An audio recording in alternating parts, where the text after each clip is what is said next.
Fala galera, bem-vindos a mais um vídeo aqui do canal Coração Rubro-Negro, galera. E depois desse vexame aí do Mengão na Copa Libertadores, sendo eliminado para o Olímpia, né, de forma vexatória, tomando aí 3 gols.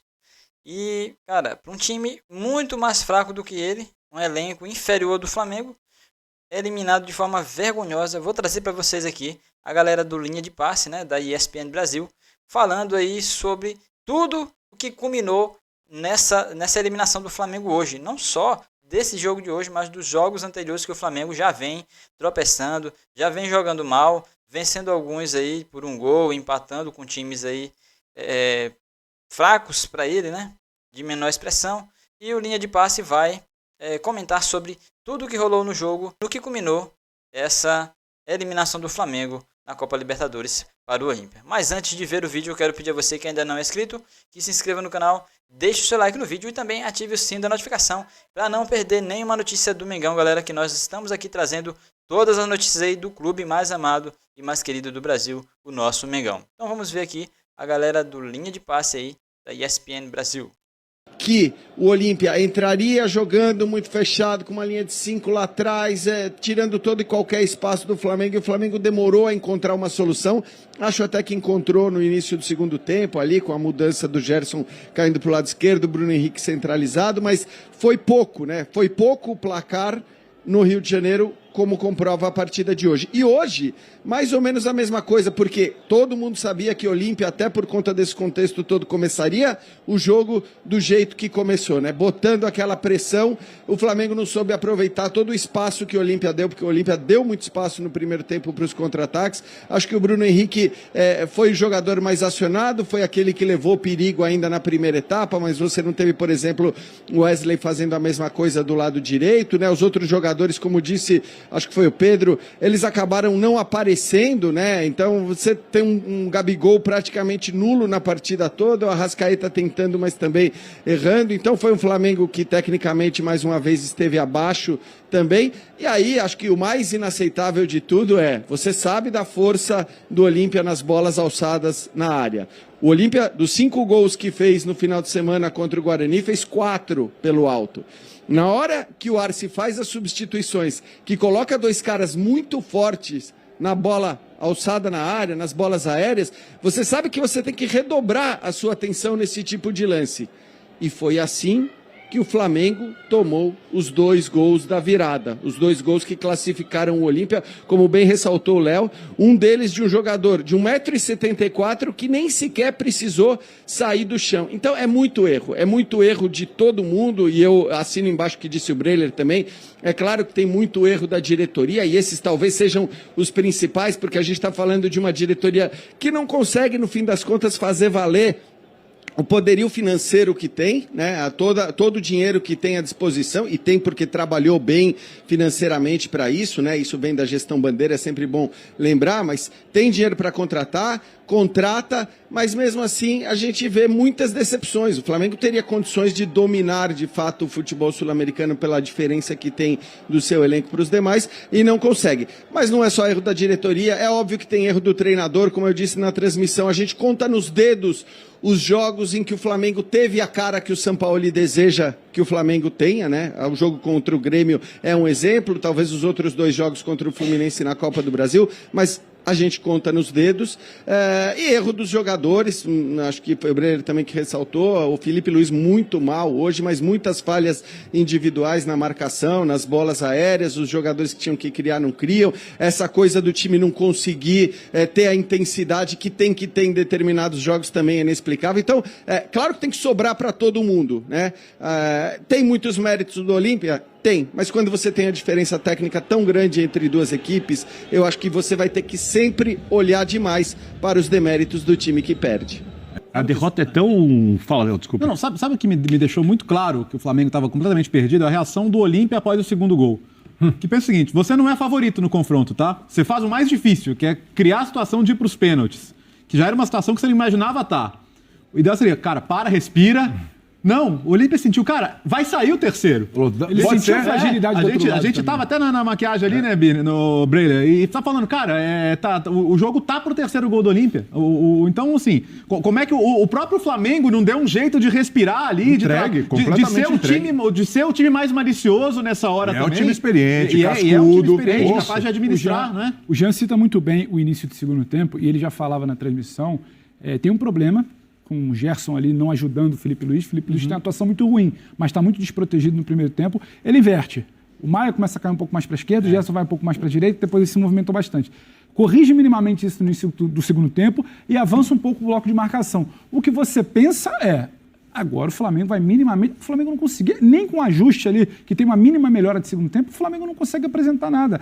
E parece que a todo momento você fica achando que tem algo estranho no ar, porque o Flamengo não pressiona, o Flamengo não joga com bola, o Flamengo não evolui tanto quando tem um mínimo acerto ali de posição na volta do intervalo. E aí eu tô com o Léo. O Flamengo sente muito o gol. E o Flamengo sente gol porque parece que é um pacote. O jogador sabe quando a coisa não está andando dentro de campo. Ele sabe quando não está funcionando.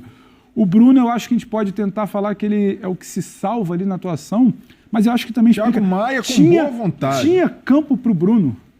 E quando o adversário dá campo para o Bruno, a gente sabe o que acontece. E nem isso estava bastante, porque a engrenagem toda muito comprometida. Agora, a única coisa que eu não acho é histórico.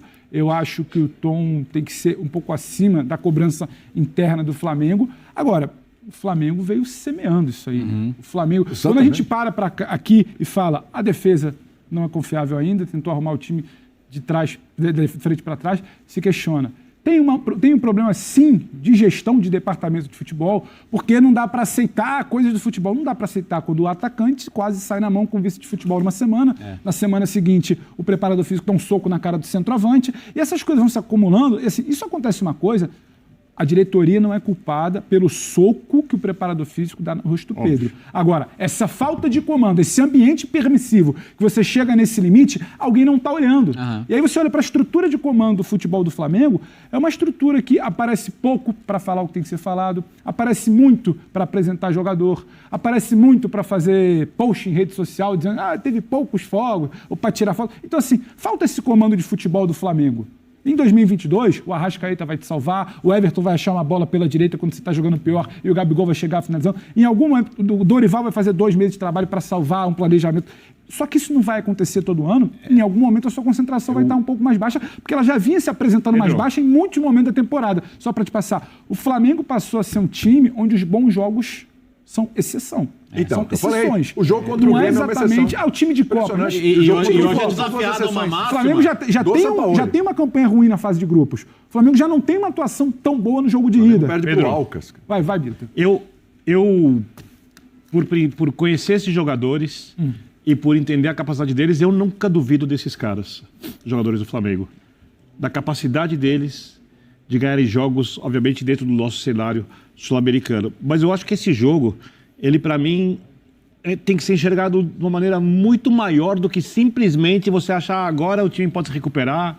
Não dá tempo. A não ser que esse time comece a jogar muito agora, que não vai ser nada mais do que uma meia-culpa. Porque você, claro, a Libertadores hoje ela é mais fácil que o Campeonato Brasileiro. A Libertadores hoje não é um campeonato tão difícil assim de ser vencido pelas equipes mais fortes, né? Obviamente, pelas equipes mais fracas. Ele nunca foi tão difícil, porque hoje em dia não tem mais jogaço de vestiário, não tem mais o policial protegendo quem vai cobrar escanteio com o escudo, não tem mais a violência, a manipulação de resultado é muito mais difícil, não é que nem era nos anos 80, 90, não é 70, não é. É outro campeonato, hoje em dia os gramados, por mais que não sejam ótimos, são melhores do que eram naquela época, então essas coisas que podiam diminuir forças no futebol ainda com passe, onde o dinheiro pesava menos, onde havia mais amor à camisa do que há hoje, essas coisas que eu citei todas, ruins, elas diminuíam a distância entre as equipes. Hoje as distâncias aumentaram muito e a Libertadores ficou mais fácil para quem tem grandes equipes e é a hora dessas equipes empilharem títulos. Mas você tocou num ponto aí, Birner. Porque a Libertadores continua sendo o maior campeonato de todos. Tudo bem, mas assim, a Libertadores, ela é como qualquer competição de mata-mata, você pode ter uma noite ruim, como teve a de hoje, e ser eliminado. Agora, ok, o Flamengo vai voltar agora... Teve noite ruim contra o Alcas. Sim. O Flamengo vai voltar para o Campeonato Brasileiro. O Flamengo tem que remar no Campeonato Brasileiro, porque o Botafogo disparou. São 13 pontos, tá? Se o Flamengo não conseguir disputar o título brasileiro, vai ser o 3º ano seguido sem disputar o título brasileiro. Em que lugar do mundo o time mais rico do país fica 3 anos seguidos sem brigar pelo campeonato nacional? É aí que eu quero chegar, Léo. Eu acho que E a gente debatia isso aqui em coisa de 2 semanas, um dia de segunda-feira. Sim. Que o ponto que precisa ser observado é exatamente esse, Birma. Fala. Eu acho que, depois disso tudo, pontos corridos, a forma como o Flamengo foi campeão ano passado, não fez um grande jogo contra o Atlético Paranaense. O Dorival precisou fazer um monte de ajustes ali para o time chegar do melhor jeito possível, agradando os seus atletas. A forma como ganhou a Copa do Brasil, quando taticamente foi pior que o Corinthians, tendo um time muito melhor, com a capacidade de posição do que tem o Corinthians. Eu acho que chegou na hora dessa diretoria olhar e falar assim, olha, eu preciso mexer nesse elenco muito mais. Mas quando que essa diretoria fez isso? Ou esses caras que pegam e reagem e falam assim, olha, não.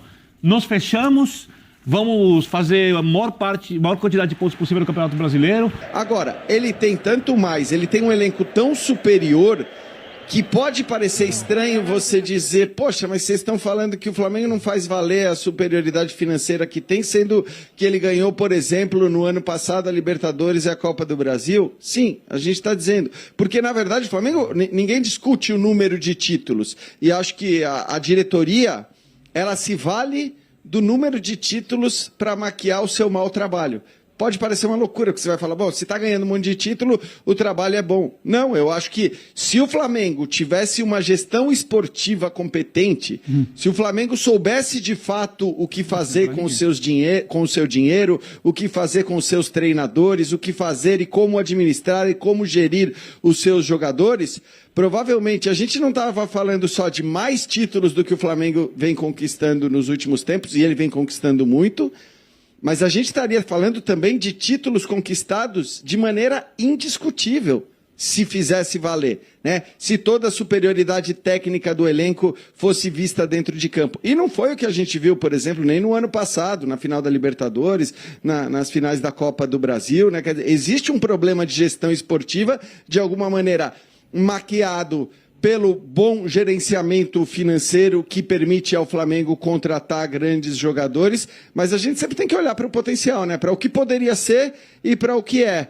Eu acho que é importante que essa mensagem fique clara, e eu dizia isso antes mesmo da eliminação na Libertadores. Eu acho que não é porque perdeu um jogo, ou ganhou um jogo, ou caiu de um campeonato, ou passou e foi campeão de um campeonato, que a gente muda a opinião. Isso, para mim, é um fato meio que indiscutível, mas que muitas vezes fica de lado quando você levanta troféus, mesmo que esses troféus não sejam levantados da maneira que poderiam ser. E acho que, só para encerrar, o Campeonato Brasileiro especificamente, do qual o Léo falou, é o maior exemplo disso. Porque é óbvio que um campeonato por pontos corridos reflete melhor a boa gestão esportiva, por inúmeros motivos, né? O principal deles é assim, porque a aleatoriedade ela fica muito de lado num campeonato por pontos corridos. E o fato do Flamengo, com o elenco que tem, não brigar por 3 anos seguidos, se é que não vai brigar esse ano, pelo título brasileiro, é uma loucura. Por isso mesmo eu acho que o Flamengo tem todas as condições, apesar do que aconteceu hoje, de voltar à disputa do título brasileiro, de tentar uma sequência de vitórias que lhe permita voltar para essa briga. Bom, o Flamengo não ocupa a liderança, repito, não ocupa a liderança do Campeonato Brasileiro desde a última rodada de 2020, quando foi campeão ali com o Rogério Ceni. De lá para cá, nunca mais. Um time desse tamanho, né, que só cresce em contratações, em volume de elenco e tudo, mas que troca muito de treinadores, ele não ocupa a primeira posição do campeonato desde aquele tempo. É muita coisa. Bom, galera, tá aí a galera da ESPN Brasil, né, do programa Linha de Passe, falaram aí sobre tudo o que já aconteceu no Flamengo antes da eliminação, né? Então o Flamengo vinha fazendo jogos ruins, empatando com times medianos, pequenos, e não está fazendo jus ao nome, né, ao título de melhor elenco do futebol sul-americano. Então, galera, é triste ver a derrota do Flamengo, ver a eliminação, mas agora é bola pra frente. Isso são coisas do futebol, podem acontecer, bola pra frente. Nós temos aí a Copa do Brasil, espero que os jogadores estejam animados, se recuperem logo dessa derrota, né? E também possam aí brigar com mais seriedade pelo Campeonato Brasileiro, já que o Flamengo está em segundo lugar, a 13 pontos do Botafogo. Vamos secar o Botafogo e torcer para que o Flamengo chegue, alcance as vitórias e o Botafogo tropece para que ele possa chegar próximo e quem sabe passar o Botafogo e alcançar o primeiro lugar sendo campeão no final do Campeonato Brasileiro, tá bom, galera? Então, vamos ficar por aqui. Peço a você que ainda não é inscrito que se inscreva no canal, deixe o like no vídeo e também ative o sininho da notificação para não perder nenhuma notícia do Mengão, galera, aqui no canal Coração Rubro Negro.